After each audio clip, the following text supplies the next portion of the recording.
শোষক পোকার উপদ্রবে ক্ষতিগ্রস্ত খয়রাশোলের ধান চাষিরা। বীরভূমের খয়রাশোল ব্লকের বিভিন্ন এলাকায় শোষক পোকার উপদ্রবে বিপর্যস্ত চাষিরা। খয়রাশোল ব্লকের আমাজোলা, বাগাশোলা, বরকুড়ি সহ একাধিক গ্রামে শোষক পোকার আক্রমণে বিঘার পর বিঘা জমির ধান নষ্ট হয়ে গেছে। চাষিদের অভিযোগ, এবছর বর্ষা ভালো হওয়ায় চাষও ভালোই হয়েছিল, কিন্তু ফসল পাকা শুরু হতেই মাঠে লেগেছে শোষক পোকার আক্রমণ। চোখের সামনে ধান নষ্ট হতে দেখে হতাশ এলাকাবাসী ও চাষিরা। কৃষি দপ্তর সূত্রে জানা গেছে, এবছর অতিরিক্ত বৃষ্টির কারণেই শোষক পোকার প্রজনন বেড়ে যায়, ফলে পোকার আক্রমণও ব্যাপক আকার ধারণ করে। এবছর জমির চাষ ভালো হয়েছিল, খুব সুন্দরভাবে হয়ে গিয়েছিল, কিন্তু অতিরিক্ত বৃষ্টির জন্য সেগুলি লাস্টের দিকে যখন ধান পাকতে আরম্ভ হয় তখন কিন্তু শোষক পোকা নামে একটা পোকা এসে আমাদের খুব বিভ্রান্ত করে দিয়েছে। 70% লোকের শস্য ক্ষতি হয়ে গেছে। এখন আমরা নানা চিন্তায় পড়ে আছি, এটা নাও পাচ্ছে নাও কাঁচা কাটা দিচ্ছে, সব মাঠেই নষ্ট হয়েছে। সেই জন্য আমরা সরকারকে যে আবেদন করছি যেন সকল গ্রামবাসীকে কিছু সাহায্য করে আমাদের সহায়তা করে। এই যে অতিরিক্ত বৃষ্টি, তার ফলে ধান ঠিক পাকতে আরম্ভ হয়েছে, এমন সময়তে এই পোকার কোথা থেকে চলে এলো তা আমরা নির্ধারণ করতে পারছি না। ওষুধ দিয়েও কোনো কাজ হচ্ছে না। আমাদের চাষ করার পর আমরা যেভাবে চাষ করি, যে পদ্ধতিতে, সেই পদ্ধতিতে চাষ করেছি, কিন্তু চাষ করার পর আমাদের প্রায় লোকের মানে গোটা মানে আমাজোলা গ্রামেরই ধানে শোষণ পোকা বলে একটা পোকা মানে ধানের ক্ষতি করেছে। আমাদের এখানে প্রত্যেক চাষিরই ক্ষতি হয়েছে, আরও অন্যান্য চাষিরাও এসেছে, আপনি আর তাদের সঙ্গে কথা বলে দেখতে পারেন। এই ক্ষতিটা মানে দেখা যায় না, ক্ষতি চরম ক্ষতি, আমাদের মানে মাথায় হাত, বিষ খেতে হবে মনে হয়, এরকম অবস্থা দাঁড়িয়ে গেছে। আমার জমি 1 একর 40 মতন আছে আমাজোলা মৌজায়। ক্ষতি হয়েছে বলতে আপনার এখানে 100%-এর মধ্যে 70% ধান ক্ষতিগ্রস্ত হয়েছে। এটা শোষক পোকা নামে একটা পোকা। আজকে আমি দেখছি ক্ষেত বাড়িতে যে বোধে ধানটা একরকম, কালকে দেখছি আর এক রকম।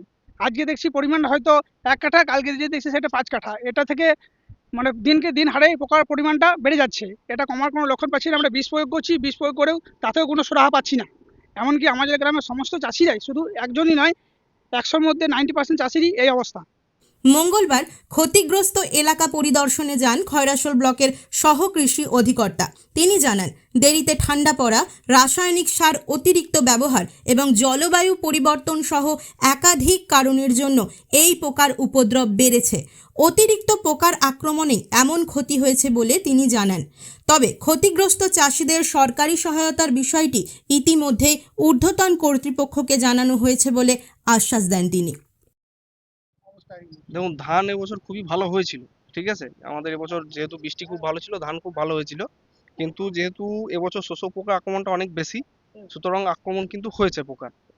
এবার কিছু ক্ষেত্রে চাষি ভাইরা ধান কাটতে শুরু করেছেন, এবং কিছু ক্ষেত্রে ম্যাক্সিমামটাই আমাদের এখন ধান মাঠে রয়েছে, যেখানে একটা ভালোই হয়েছে। এই আমাজোলার যে মৌজাটা, এখানে ক্ষতিটা একটু ভালো রকমই রয়েছে, এবং আশেপাশে যে সমস্ত জায়গাগুলো রয়েছে ওগুলো আমরা একটু ভেরিফিকেশন করে দেখছি।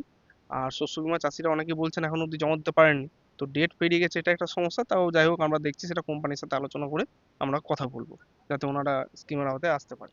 দেখুন, সরকারিভাবে সাহায্য বলতে শস্য বীমার একটা নিয়ম আছে, সেটা হচ্ছে গিয়ে একটা গ্রাম পঞ্চায়েতে যদি 50% বা তার অধিক কোনো ধানের ক্ষেত্রে যদি ক্ষতি হয়, সেক্ষেত্রে এটা ক্লেমের আওতায় চলে আসে। এবং কোনো ক্ষেত্রে যদি কোনো একটা মৌজা পার্টিকুলারলি বিরাটভাবে এফেক্টেড হয়, খুব ক্ষতিগ্রস্ত হয়ে যায়, সেক্ষেত্রে কোনো একটা মৌজাকেও দেওয়া যায়। এখন আমরা এটাকে নিয়ে রিপোর্ট করব, আমরা জেলাতে জানিয়েছি কিছু ক্ষেত্রে, এবং এক্ষেত্রেও জানাবো এগুলোর ক্ষেত্রেও। তো তারপর দেখা যাক ঊর্ধ্বতন কর্তৃপক্ষ এবং কোম্পানি কিভাবে কি সেটাকে জিনিসটাকে করা যায়, সেটা আমরা দেখছি। এটা আক্রমণটা মেনলি হচ্ছে গিয়ে এবছর যে ঠান্ডা পড়াটা একটু লেটের দিকে হয়ে গেছে, প্রথম কথা। দ্বিতীয় কথা হচ্ছে গিয়ে এরা ব্যাপকভাবে আক্রমণ করেছে, তার কারণ হচ্ছে অনেক নাইট্রোজেন যে নাইট্রোজেন ঘটিত যে সারটা, সেটা চাপানোর সময় আমার মনে হচ্ছে বেশিভাবে ব্যবহার হয়েছে।